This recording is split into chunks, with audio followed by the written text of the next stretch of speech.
আসসালামু আলাইকুম রহমতুল্লাহি ওয়াবারাকাতুহ। সম্মানিত প্রিয় বন্ধুগণ, আজকে খুবই একটি গুরুত্বপূর্ণ বিষয় নিয়ে উপস্থিত হইলাম। সেই বিষয়টি হলো, যারা দুর্বল অক্ষম, কুরআনুল কারীমের এই আমলটি করুন, আল্লাহ পাক রব্বুল আলামিন আপনাকে শক্তি দান করবেন, আল্লাহ পাক রব্বুল আলামিন আপনাকে সক্ষমতা দান করবেন।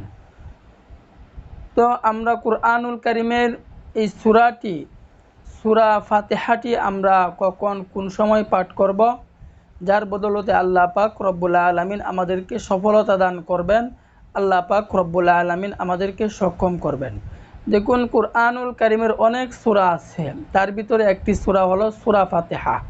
এই সূরা ফাতিহার অনেক নাম আছে, তার ভিতরে একটি নাম হলো সূরাতুশ শিফা। আল্লাহ পাক রব্বুল আলামিন কোরআনে হাকিমের ভিতরে বলেন যে ওয়ানুনাজ্জিলু মিনাল কুরআনি মা হুয়া শিফাউ ওয়া রাহমাতুল লিল মুমিনিন, যে এই কুরআনুল কারীম হলো মুমিনদের জন্য শেফা স্বরূপ আল্লাহ পাক প্রেরণ করিয়াছেন। তো এই সূরা ফাতিহার অনেক ফজিলত আছে।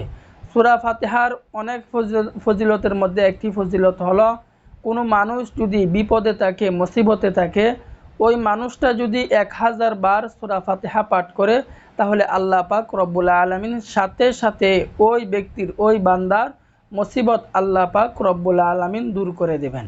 আবু সাঈদ খুদরি রাদিয়াল্লাহু আনহু হইতে বর্ণিত আছে যে একদল লোকেরা সফরে যাচ্ছিল। প্রতিমধ্যে একজন লোককে সাপে দংশন করার সাথে সাথে ওই সূরা ফাতিহা ফু দেওয়ার কারণে সমস্ত সাপের বিষ সাথে সাথে নষ্ট হয়ে যায়। দেখুন, সূরা ফাতিহা পড়া ছাড়া নামাজ কিন্তু অসম্পূর্ণ থেকে যায়। তো আমরা কিভাবে কোন সময় ওই সূরা ফাতিহা পাঠ করব, এর বিস্তারিত বলে দিব ইনশাআল্লাহ। তো আমরা দেরি না করে মূল আলোচনায় চলে যাই। আমাদের প্রথমে কাজ হচ্ছে আমরা সূরা ফাতিহা মুখস্থ করে নিব। সূরা ফাতিহা হচ্ছে আলহামদুলিল্লাহি রাব্বিল আলামিন আর রহমানির রহিম মালিকি ইয়াউমিদ্দিন ইয়্যাকা না'বুদু ওয়া ইয়্যাকা নাস্তাঈন ইহদিনাস সিরাতাল মুস্তাকিম সিরাতাল লাযীনা আন'আমতা আলাইহিম গায়রিল মাগদুবি আলাইহিম ওয়ালাদ-দাল্লিন। আমরা যখন সূরা ফাতিহা মুখস্থ করে নিব, এরপরে আমরা পাক পবিত্র হয়ে একটি পবিত্র স্থানে বসব।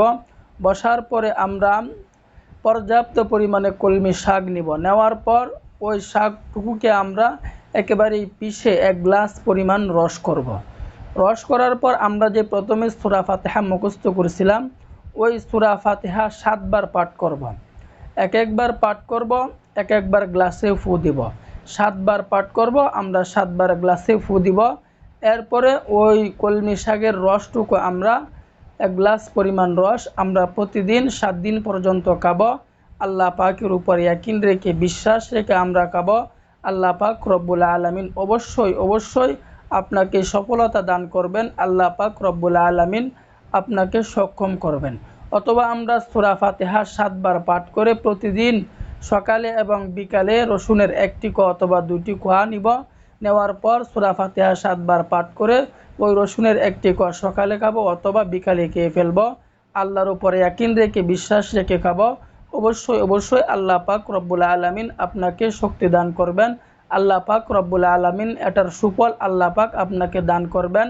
কারণ আল্লাহ পাক রব্বুল আলামিন তিনার কাছে চাইলে তিনি অত্যন্ত খুশি হন, আর দুনিয়ার মানুষের কাছে চাইলে দুনিয়ার মানুষ অত্যন্ত বিরক্ত হয়, গুসবা করে।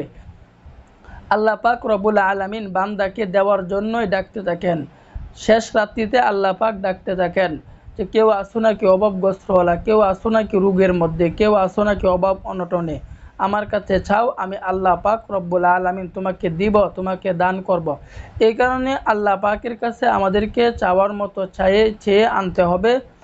দেখুন, এখানে আরেকটি বিষয় হলো, শুধু আমল করলাম আর ইসলামের কোনো বিধান মানলাম না, তাহলে কিন্তু আমার কোনো আমল কাজে আসবে না। বরং ইসলামের যত ফরজ বিধান আছে, সমস্ত ফরজ বিধানগুলো আমাকে মানতে হবে। এরপরে যখন আমল করব, অবশ্যই আল্লাহ পাক রব্বুল আলামিন এটার সুফল আমাকে আপনাকে দান করবেন।